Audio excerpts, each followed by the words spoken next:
अस्सलाम वालेकुम दोस्तों, मैं हूं शाहिद हुसैन। उम्मीद करता हूं आप सब खैरियत से होंगे। मेरा यूट्यूब चैनल और फेसबुक पेज देख रहे हैं।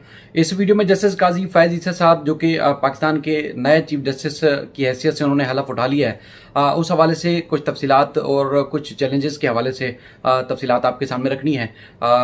मैं सोच रहा था कि वो जिस तरह खबरों की जीनत हमेशा बनते रहे, चाहे वो चीफ जस्टिस नहीं थे या उसके बाद फिर मुख्तलिफ उनको कमीशन या तहकीकात के हवाले से उनको टारगेट्स दिए गए, तब भी वो खबरों की जीनत थे। और उसके बाद फिर जब उनके खिलाफ रेफरेंस भेजा गया, सदारती रेफरेंस, तो तब भी वो खबरों की जीनत थे। अब चीफ जस्टिस बनने के बाद तो अब आपको और ज़्यादा खबरें चीफ जस्टिस की हैसियत से जस्टिस काजी फैज ईसा के तवज्जो से मौसूल होती रहेंगी। लेकिन उनको चैलेंजेस क्या है, मामलात क्या है, मसाइल क्या हैं, वो सारा कुछ हम इस वीडियो में रखेंगे।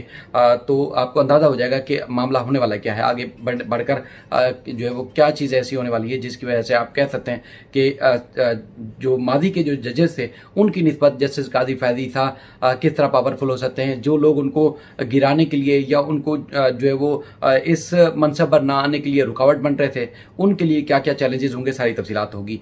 तो मैं ये सोच रहा था, बहुत सारी चीज़ें आपने खबरों में देखी, बहुत सारी चीज़ें आपने जो है वो उनके खिलाफ, उनके हक में मुख्तलिफ ग्रुप्स की, मुख्तलिफ गिरोहों की शक्ल में आप ना सिर्फ सोशल मीडिया पर उनके हक में और खिलाफ कंपेन देखते रहे, बल्कि टीवी चैनल्स पर भी आप बड़े तजिए और तबसरे भी सुनते रहे। लेकिन आज जिस तरह उन्होंने हलफ बर्दारी की तकरीब के बाद या उस दौरान भी अपनी अहलिया को साथ रखा, शायद ही पहले इस तरह जो है वो किसी चीफ जस्टिस ने इकदाम उठाया हो। तो इससे तो एक तो ये है कि एक चीज़ को है कि एक वुमेन इन पावर, यानी कि औरत की जो एक पावर है उसको शायद वो जाहिर करना चाहते हो।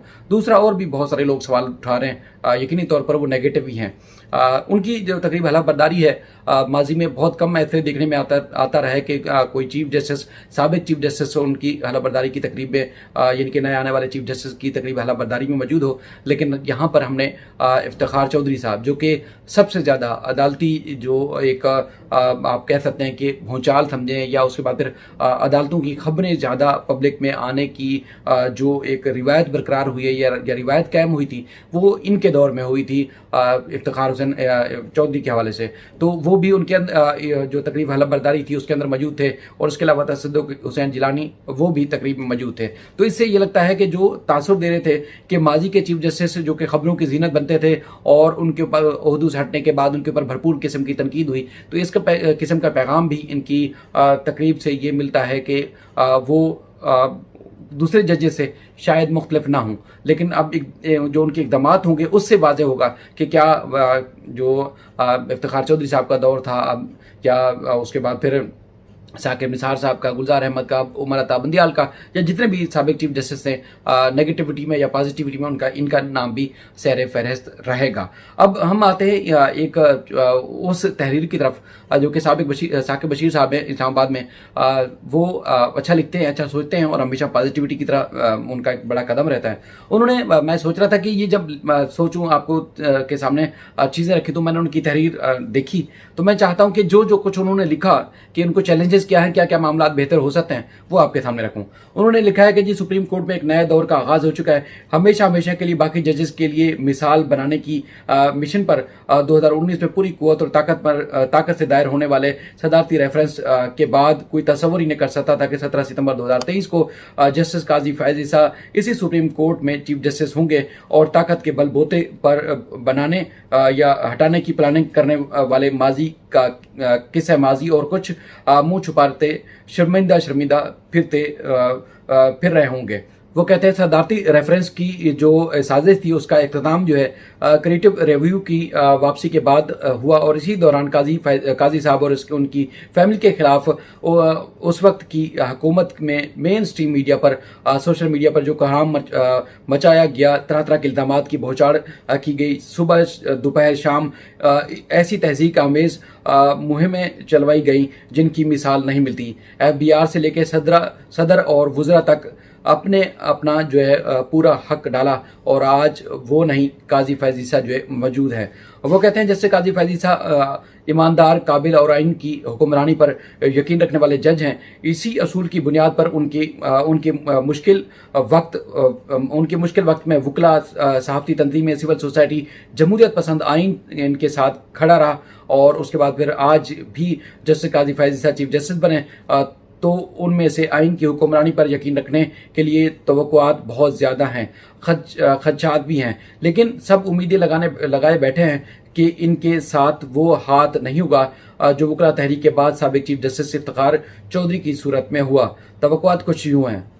वो कहते हैं जी 1 नंबर जो है सुप्रीम कोर्ट में दरार का खात्मा होगा, इख्तलाफात सिर्फ आइन कानून की बुनियाद पर हो, जाती ना हो, ताकि अवाम का अदलिया पर एतमाद जो है बहाल हो। Number 2, supreme court high court से मातहत अदलिया के अदालती अहकामात की हुक्म अदूली का खात्मा हो, ताकि अदालत के सामने आने वाला साइल अपने आप को महफूज समझे। नंबर 3, सुप्रीम कोर्ट में 56,000 मुकदमात यकीनन ख़त्म नहीं हो सकते, लेकिन इंसाफ की फरहमी के निज़ाम में इस्लाहत लाकर इनमें ज़्यादा से ज़्यादा कमी लाने की कोशिश हो सकती है। इनमें मुकदमात ज़्यादातर जो है वो केसेस जो है सिर्फ और सिर्फ जो वो सियासी हैं, और बाकी सारे केसेस आम आवाम के हैं। आवाम का एतमाद तभी होगा जब सारा वक्त सियासी केसेस पर देने के बजाय इनको ही दिया जाएगा। नंबर 4, हाई कोर्ट के जजेस की सुप्रीम कोर्ट में तैनाती सीनियरिटी के असूल जो है ही लागू किया जाए, जैसे चीफ जस्टिस की तैनाती में किया जाता है, ताकि पसंद नापसंद का खात्मा हो। और नंबर 5, जिनकी कोई आवाज़ नहीं, उनकी आवाज़ सबसे ज़्यादा तवक्कुआत जो है होनी चाहिए। लापता अफराद के केसेस और दीगर इस नौइयत के केसेस की समातें नहीं होती, इनके लवाहिकीन भी उम्मीदें जो है वो लगाए बैठे हैं। नंबर 6, आम इंतखाबात, मिलिट्री कोर्ट्स जैसे अहम आइनी अमूर और मफाद आमा के केसेस यकीनन जो है इनके लिए बड़ा चैलेंज होगा। शहरियों को आइन में दिए गए बुनियादी हकूक़ की सरेआम खिलाफ वर्जी भी जारी है, अदलिया भी सहमी हुई है, और सब जो है मुतासरीन सुप्रीम कोर्ट के नए चीफ जस्टिस की तरफ देख रहे हैं। मफाद आमा के केसेस की जो अदालती कार्रवाई है बरह रास्त दिखाने के मुतालिक जो है फुल कोर्ट बैठकर कुछ रूल्स तय कर सकती हैं, जो काजी फैज साहब की अपनी ही दरख्वास्त पर अदालती कार्रवाई बरह रास्त दिखाने का फैसला मौजूद है। ये नंबर 8, ये भी मद्देनजर रहे और यकीनन बहुत वाज़ेह है कि साबिक चीफ जस्टिस इफ्तिखार चौधरी की नाकामियों के पीछे एक वजह यह भी थी कि वो मीडिया को दिखाते भी थे और उनके मुताबिक कोर्ट्स की कार्रवाई भी चलाते थे, फिर जब गए तो अच्छे नाम से उन्हें याद नहीं रखा गया। नंबर 9, अदालती निज़ाम में इस्लाहात की अभी भी बहुत गुंजाइश है। ज़्यादा तकाज़ों को बरूए कार लाते हुए महताहत अदलिया में भी केसेस के बोझ को कम किया जा सकता है। फिर वो आगे जो हतमी चीज़ लिखते हैं वो कहते हैं जी चीफ जस्टिस काजी फैज ईसा के दौर में तनकीद भी जो नज़र आएगी, ताकि निज़ाम में बेहतरी हो। बाकी पब्लिक रिलेशन ऑफिसर का काम सुप्रीम कोर्ट का अपना जो है वो अफसर बेहतर कर सकता है। बतौर सहाफ़ी हमारा काम है कि उनके ऊपर तनकीद भी करें। अब आपने जैसे देखा कि काजी फैज ईसा के जो तकरीब हलफ बर्दारी थी उसमें जो साबिक चीफ जस्टिस इफ्तिखार चौधरी साहब वो मौजूद थे, लेकिन उनको भी जो एक अदालती निज़ाम में आप नज़र डालें तो सबसे ज़्यादा एक्टिव वो नज़र आए, खबरों की जीनत बने रहे, लेकिन वो भी मौजूद थे। अब आप देखना ये है कि काजी फैज ईसा साहब इन सारे मामलों को देखते हैं या फिर कुछ और चीज़ें जो सामने आती हैं। उम्मीद है कि मामला मज़ीद बेहतर होंगे, जैसे काजी फैज ईसा साहब हों या फिर सदारती रेफरेंस या इमरान खान या PTI की जो हुकूमत थी उनमें उनके रेफरेंस के ऊपर जो तनकीद करने वाले हैं उनको ये भी सोचना होगा कि बुनियादी तौर पर रेफरेंस किन के कहने के ऊपर लाया गया, कौन नाराज़ था उनसे, कौन राज़ी था, किन के ना कहने के ऊपर ये सारी सूरत हाल काजी फैज साहब को भुगतनी पड़ी, ये भी देखने की अशद ज़रूरत है। अपना ख्याल रखिएगा। अल्लाह हाफ़िज़।